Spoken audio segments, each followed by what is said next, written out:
Hello friends, welcome to Walking Through the Life. On Saturday, May 30th, SpaceX's Falcon 9 launched Crew Dragon's second demonstration mission from Launch Complex at NASA's Kennedy Space Center in Florida, and the next day Crew Dragon autonomously docked to the International Space Station. This test flight with NASA astronauts Bob Behnken and Doug Hurley on board the Dragon spacecraft returned human spaceflight to the United States.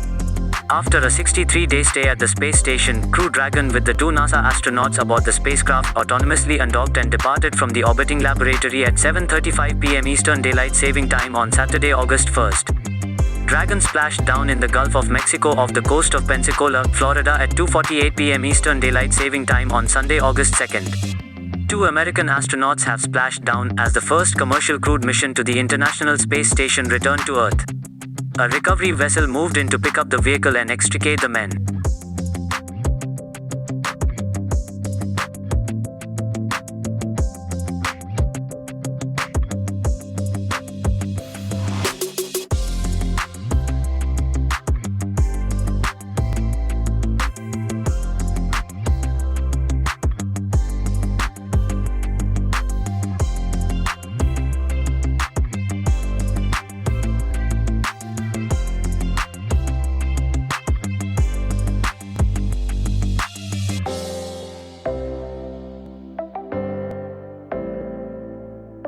Please like and subscribe to my channel and click the bell icon to get new video updates.